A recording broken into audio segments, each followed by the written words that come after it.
Good morning, everyone. We all experience it.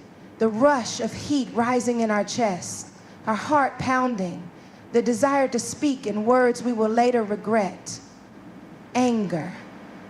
It comes for us all. But what if I told you that anger isn't the problem itself? It's how we allow it to consume us that stands in our way. Anger doesn't just appear out of nowhere. It's a response to something deeper, something that often goes unnoticed until it manifests in an explosive way. To understand the root of anger, we must first acknowledge that it's often not the surface issue that triggers it, but rather the emotions and experiences beneath it. Think about it. When we get angry, it's rarely just about the situation at hand. It could be a small argument with a friend, a misunderstanding with a colleague, or an injustice in the world that sparks our fury. But if we take a step back, we might realize that these triggers are often connected to something far deeper. Past hurts, feelings of inadequacy, or fear of losing control. In other words, anger is often the surface level emotion, while the underlying cause might be fear, hurt, frustration, or unmet expectations. For example, when we're cut off in traffic, we might feel a rush of anger. But is it truly the driver's mistake that causes our emotional response? Or is it the feeling of being disrespected, the frustration of losing control, or perhaps even the fear of being late for an important meeting? That's the real cause. The incident itself simply acts as the spark that lights the fire of anger, but it's the emotions that were already simmering beneath the surface that fuel it.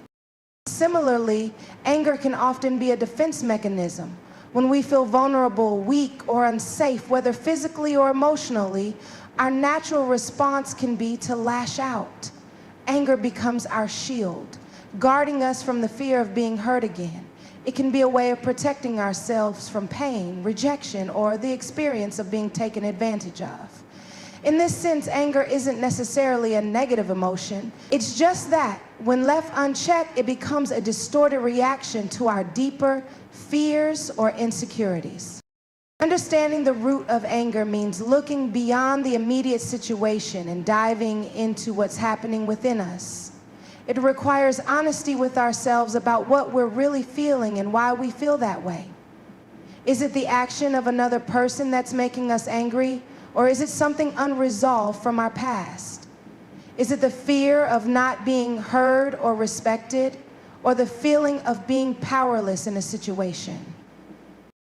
When we understand the deeper reasons for our anger, we no longer see it as something that happens to us randomly.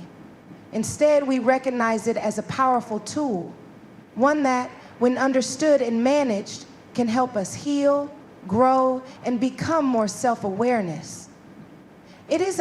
Self-reflection is a powerful practice that allows us to step back and examine our thoughts, actions, and emotions with clarity and honesty. When we experience anger, it's easy to react impulsively, allowing the emotion to take control of our actions without considering its true origin. But self-reflection gives us the opportunity to pause, slow down, and explore why we're feeling the way we do before we act. To truly reflect on our anger, we need to move beyond the surface level trigger. This requires creating a space of stillness, even if it's just for a few moments. It's in this space that we can examine the situation that caused our anger, but also the emotional context surrounding it. What were we really feeling in that moment? Were we frustrated, scared, unheard, or perhaps even jealous? Self-reflection asks us to sit with those emotions, not to judge them or push them away, but to understand them fully. When we reflect on our emotional responses, we begin to see patterns that reveal more about us than we might expect. We might realize that certain situations trigger anger more than others, or that we react more strongly to specific people or circumstances. This awareness is key. It shows us where our emotional triggers lie and provides insight into the deeper vulnerabilities within us. Are we feeling disrespected? Do we fear rejection? Are we struggling with a lack of control in our lives? These reflections help us uncover the hidden layers beneath our anger. Self-reflection also involves taking responsibility for our emotions. It's easy to blame others for how we feel, especially when we're angry. We might think, that person made me mad, or that situation wasn't fair, and that's why I'm upset. While the external circumstances may indeed play a role in our emotional reactions, self-reflection encourages us to own our response. It reminds us that no one else has the power to control how we feel unless we give them that power. In this way, self-reflection brings us back to a place of personal empowerment, where we realize that we have the ability to control our emotional responses, even in the face of frustration or anger. This process also requires vulnerability. When we reflect on our anger, we are forced to confront uncomfortable truths about ourselves. It's not always easy to admit that we are feeling hurt or afraid. Sometimes the anger is a defense mechanism to protect us from confronting painful emotions like sadness, disappointment, or rejection. It's much easier to be angry than it is to be vulnerable. But self-reflection calls us to face these truths, to sit with discomfort, and to be honest about our emotional experiences. This level of vulnerability creates space for personal growth and healing. Through self-reflection, we start to notice how our anger affects not only ourselves, but also the people around us. We may recognize how our emotional outbursts can cause unnecessary strain in relationships, or how holding on to anger impacts our mental and physical well-being. By reflecting on these consequences, we gain the motivation to seek change. It becomes less about, I should stop being angry, and more about, I want to change because I recognize how this is harming me and my connections with others. Self-reflection shifts our perspective from blame to understanding, from impulsivity to intention, helping us respond to anger in healthier, more constructive ways. When we take time for self-reflection, we become more attuned to the intricate relationship between our thoughts, emotions, and behaviors.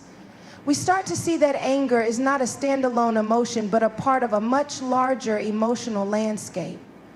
Reflecting on our anger helps us better understand how to navigate all of our emotions, teaching us how to respond to each one with intention rather than reacting in the heat of the moment. You said, the power of forgiveness expended in Dante Alighieri's ending Senate.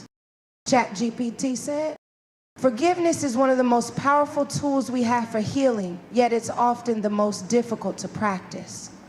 It's easy to think of forgiveness as something we offer to others, but the true power of forgiveness lies in what it does for us. Holding on to grudges, anger, and resentment might feel justified in the moment, but in the long run, it only poisons us, our peace, our joy, and our sense of self-worth. Forgiveness is not about excusing the wrongs done to us. It's about freeing ourselves from the chains of past hurt. When someone hurts us, it's natural to feel betrayed, disappointed, or even enraged. In those moments, forgiveness might feel like an impossible request, as though it's asking us to erase the pain or pretend like nothing happened. But forgiveness is not about pretending. It's about acknowledging the hurt, understanding the impact it had on us, and then choosing to release the emotional weight it carries. What often keeps us from forgiving is the belief that by holding on to anger, we are somehow getting justice or revenge. We think that if we forgive, we're letting the person who hurt us off the hook, and they'll never be held accountable for their actions. But in reality, holding on to anger does more harm to us than it does to them. The person who wronged us may never even be aware of the toll their actions have taken on us. But we are the ones who continue to carry that weight. By choosing forgiveness, we stop allowing the past to control our present and future. Forgiveness doesn't mean we forget the wrongdoing or ignore the consequences of someone's actions. It doesn't mean that we allow people to hurt us repeatedly. Rather, forgiveness is about releasing the emotional grip the offense has on us. When we forgive, we no longer allow the hurt to dictate how we feel or how we move forward in life. It is an act of self-liberation. In many cases, the act of forgiveness is about making peace with the past. Sometimes the people who hurt us might not even be alive anymore, or they might never apologize.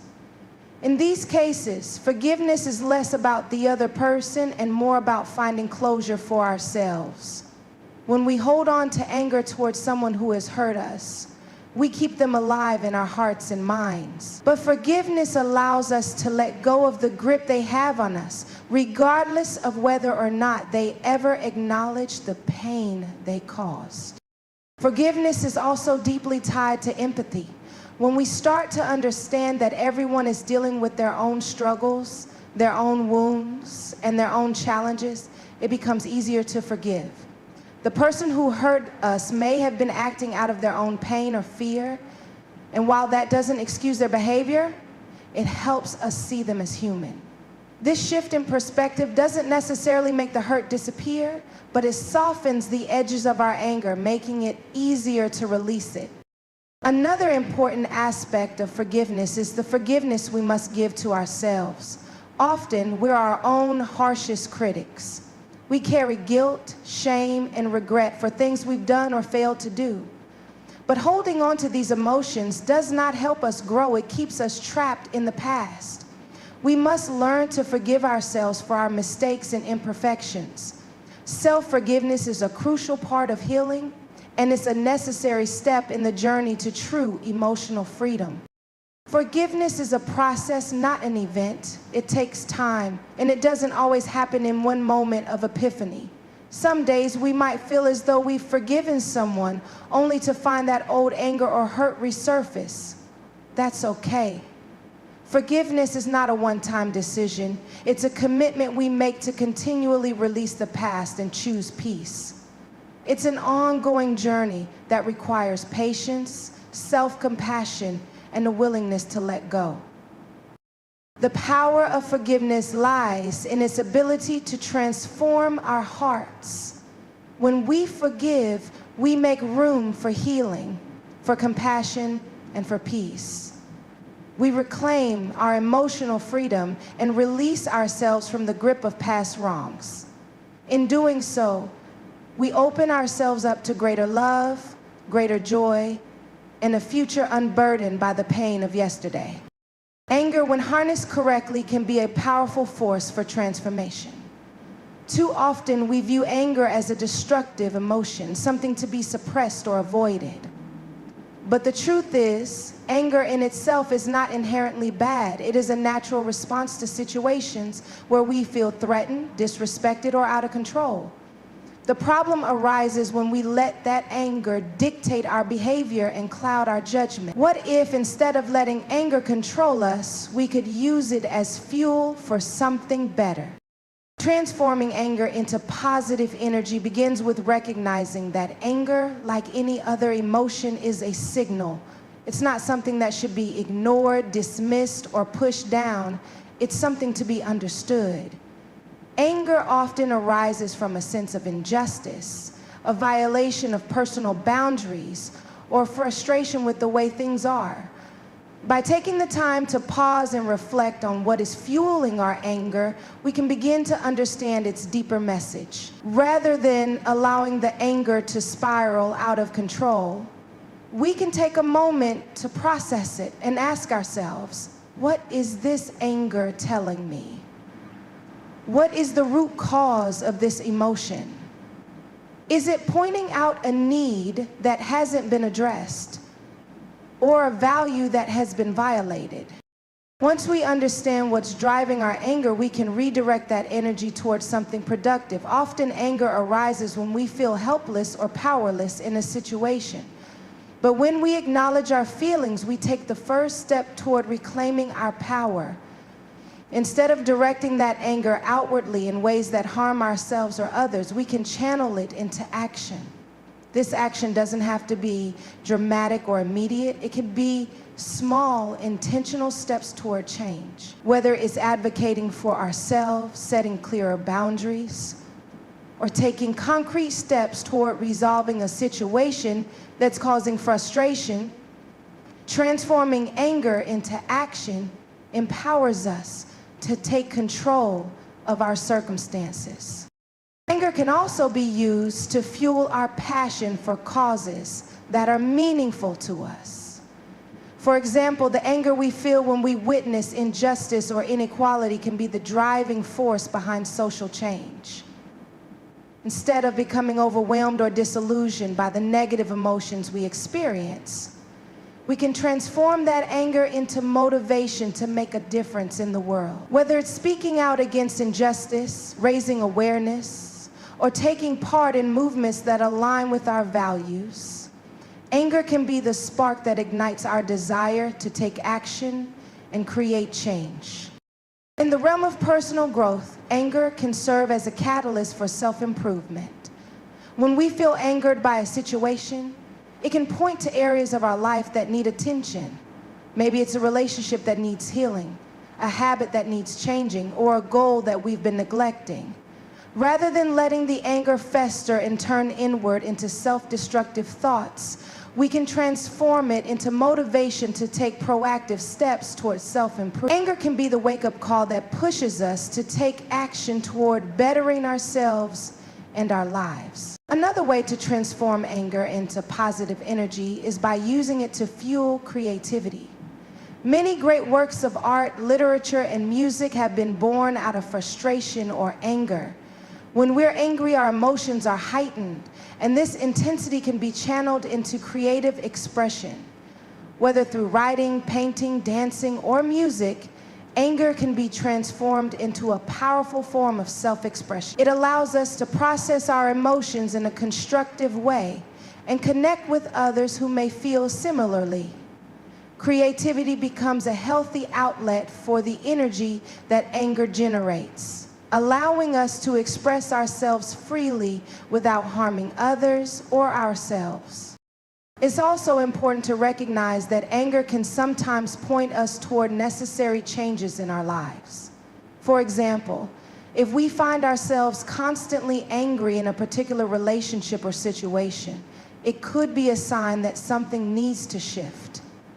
Anger can motivate us to reevaluate our boundaries, make tough decisions, and prioritize our well-being. It might be the driving force behind a decision to leave a toxic environment, end a relationship that no longer serves us, or pursue a new career path that aligns with our passions. Rather than letting anger stagnate in unhealthy ways, we can use it as a guide to assess what's truly important to us and make adjustments accordingly. Transforming anger into positive energy also involves understanding the power of self-care. When we are angry, our bodies are flooded with stress hormones, and this can take a toll on our mental and physical health if left unchecked. By practicing self-care, whether it's through exercise, meditation, journaling, or simply taking a moment to breathe, we can release the built-up tension caused by anger and prevent it from manifesting in destructive ways. In this sense, self-care becomes an essential part of the process of transforming anger into something more constructive. The ultimate goal of transforming anger into positive energy is not to suppress or deny our emotions, but to take control of them and use them as tools for growth, change, and creation. By acknowledging anger, understanding its root causes, and channeling it into positive action, we not only free ourselves from its negative impact, but also empower ourselves to create something better. something more meaningful. Choosing peace over reaction is one of the most profound and empowering choices we can make in life. In a world that often feels chaotic, filled with conflicts and stresses, the ability to choose peace rather than react impulsively is a true form of strength and emotional intelligence. The key to this choice lies in the space between stimulus and response. The ability to pause, reflect, and then act with intention rather than being swept away by the immediate emotional wave that rises when something triggers us. Human beings are wired to react. It's instinctive to feel frustration, anger, or anxiety when faced with situations that challenge us. When someone cuts us off in traffic, when a colleague disrespects us, or when we feel overlooked or misunderstood, the immediate emotional response is often one of frustration or defensiveness. Our bodies respond before our minds can process. Our heart rate increases, our muscles tense, and we might feel the desire to speak out or act on impulse. This is a natural reaction, but it is also a reaction rooted in the emotional and primal aspects of our brain, rather than our higher cognitive functions that allow for rational thought and deliberate action. This is where choosing peace comes into play. Peace is not a passive state. It's an active choice that requires conscious effort. It's not about ignoring emotions or pretending everything is fine when it's not. Choosing peace is about being aware of your emotions, acknowledging them, and then deciding how you want to respond, rather than reacting in the heat of the moment. The first step in choosing peace over reaction is developing awareness. We must become aware of our emotional triggers, the things that set us off. This requires deep introspection and a commitment to understanding our own emotional landscape. Are there specific situations that make us more prone to react with anger or frustration? Do certain people make us feel defensive or insecure? Once we identify our triggers, we can begin to anticipate them and take proactive steps to manage our responses. Awareness doesn't eliminate our emotions, but it allows us to recognize them before they have the chance to overwhelm us. Once we are aware of our emotions, we can create the space to respond intentionally. When something triggers us, there is a brief moment of pause, an opportunity to choose how we respond. It may only be a fraction of a second, but that moment can make all the difference. Instead of allowing our emotions to dictate our behavior, we can choose to take a deep breath, step back, and ask ourselves, what kind of response will bring me peace in this situation? What response will serve my highest good? This brief pause allows us to shift from a place of reaction to a place of thoughtful, measured response. Choosing peace also requires emotional regulation. It means that rather than letting emotions control us, we take control of them. Emotional regulation doesn't mean suppressing feelings or pretending they don't exist. It means finding healthy ways to process and express them. Instead of snapping at someone when we're upset or bottling up our frustration until it explodes, we can learn to release our emotions in ways that are more constructive. This might mean taking a walk to calm down, journaling our thoughts, or talking to someone we trust in a calm and respectful manner. Emotional regulation allows us to express ourselves without giving in to impulsivity, creating a path toward peace rather than conflict. The act of choosing peace over reaction is also deeply connected to our values. When we are triggered, it's easy to react from a place of ego, pride, or fear. We might want to protect our image, defend ourselves, or prove a point. However, when we take a step back and consider what truly matters to us, our values of kindness, compassion, respect, and integrity, we can align our response with those principles. Reacting in a way that reflects our true values helps us maintain inner peace and strengthens our sense of self-worth. It reminds us that we don't need to win every argument or prove every point. We simply need to stay grounded in what is most important to us. Choosing peace over reaction also requires compassion, not only for others, but for ourselves. When we are faced with challenging situations, it's easy to become self-critical for feeling upset or frustrated. We might think that we should have handled things better or that we're not strong enough to maintain peace. But choosing peace means accepting our emotions without judgment, allowing ourselves to be human, and giving ourselves grace when we don't respond perfectly. It's about acknowledging that we are doing the best we can in each moment, and that growth comes through practice, not perfection. Finally, choosing peace over reaction is a long-term investment in our mental, emotional, and physical well-being. Reacting impulsively to every trigger can take a toll on our health. Constant stress, frustration, and anger can increase our risk for burnout, anxiety, and even physical ailments. But when we choose peace, when we cultivate a practice of pausing, reflecting, and responding with intention, we protect our mental and physical health. We create space for joy, calm, and clarity. And we can approach life's challenges with a sense of resilience and balance. Choosing peace doesn't mean avoiding conflict. It means approaching conflict with a sense of grace and control. It's not about always being calm in the traditional sense. It's about making choices that lead to long-term peace in our lives and relationships.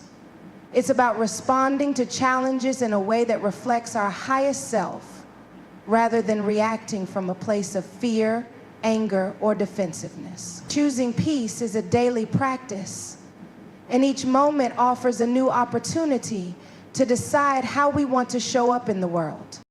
Empathy and compassion are often spoken about in tandem, but they are distinct yet interconnected qualities that hold immense power in shaping the way we interact with ourselves and others.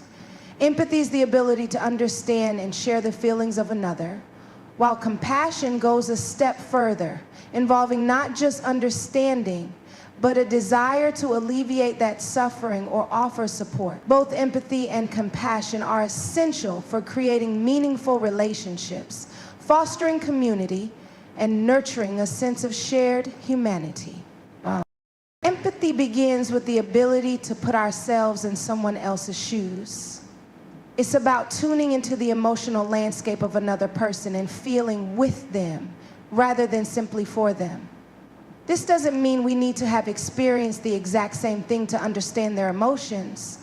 Empathy is about recognizing the emotional truth behind someone's experiences and being present to their emotional state, whether they are going through a period of joy, sadness, frustration, or confusion. It's about being able to connect with others on a deeply emotional level without judgment or the need to fix anything. In many ways, empathy is a bridge that connects us to other people. When we are empathetic, we acknowledge the validity of someone else's feelings and experiences. We allow space for their emotions to be seen and heard.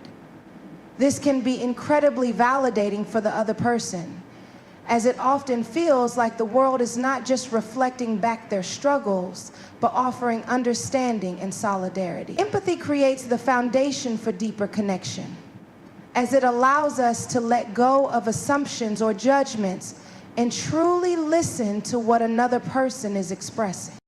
However, empathy by itself is not always enough. While it enables us to feel another person's pain or joy, it's compassion that drives us to act in a way that seeks to alleviate suffering or offer comfort. Compassion involves not only understanding someone's pain, but feeling a deep, genuine desire to do something about it. Compassion is about caring. And this caring goes beyond just emotional understanding. It's about seeking to make a difference, no matter how small. in the lives of those who are struggling. Compassion often requires vulnerability. To truly care for someone else's well-being, we have to open ourselves up to the possibility of discomfort. It's easy to turn away when faced with someone's pain, whether that's because we're unsure how to help or because it makes us uncomfortable to face another person's suffering. But compassion calls us to sit with that discomfort and reach out anyway. It's about offering our time, our resources, or simply our presence, even when doing so doesn't come with an immediate or tangible reward. Compassion involves the willingness to be there for others, even if it means being vulnerable or exposed to their pain. One of the beautiful aspects of compassion is its ripple effect. When we show compassion to others, we not only help to ease their burdens, but we also contribute to creating a more compassionate world. Compassion encourages connection, understanding, and kindness. And these actions tend to inspire others to act in kind. Compassion creates a cycle of care and support that spreads from one person to the next, ultimately strengthening the fabric of our communities and relationships. It builds a culture where people are willing to go beyond their individual needs and make a collective effort to alleviate the suffering of others. Moreover, empathy and compassion are essential not just for our interactions with others, but also for how we engage with ourselves. Practicing self-empathy and self-compassion is crucial for our mental and emotional health. It's easy to be critical of ourselves when we make mistakes or face challenges, but being able to understand and validate our own emotions is key to self-growth. Self-compassion involves recognizing that we are human, that we will inevitably face struggles and imperfections, and that this is not only okay, but part of the journey.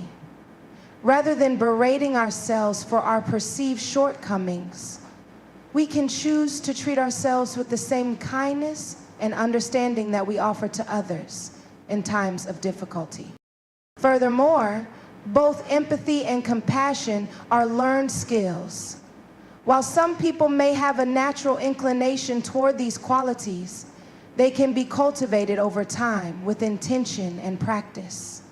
Becoming more empathetic involves actively seeking to understand the perspectives and emotions of others, even when it feels difficult or uncomfortable. It requires listening with an open heart and mind, setting aside judgment, and embracing the experience of someone else without the need to fix it or make it better. Likewise, cultivating compassion involves developing a sensitivity to the suffering of others and a genuine willingness to take action, whether that's offering support, advocating for those in need, or simply offering a kind word when someone is hurting. In many ways, empathy and compassion are foundational to building healthy, supportive relationships. Whether in personal or professional contexts, these qualities allow us to connect with others in a way that fosters trust, respect, and understanding. They also create an environment where people feel safe, valued, and heard. This is especially important in a world where individuals are often struggling with isolation, stress, and emotional pain. In the face of such challenges, empathy and compassion offer a way to bridge the gap between people, creating communities where emotional well-being and human connection are prioritized. Empathy and compassion also have the power to heal. When we offer these qualities to others, we help create spaces where emotional wounds can begin to mend. We acknowledge the pain, validate the experience, and offer the possibility of healing through understanding and support. Whether in the form of a listening ear, a kind gesture, or a more profound act of assistance, empathy and compassion have the power to restore hope and bring light to dark places. Ultimately, empathy and compassion are transformative forces. They have the potential to change not only the lives of those on the receiving end, but also the person offering them. When we practice empathy and compassion, we open ourselves up to a deeper understanding of the world and the people in it. We create spaces where vulnerability, connection, and healing can flourish. And in doing so, we contribute to a more caring, more compassionate world for everyone.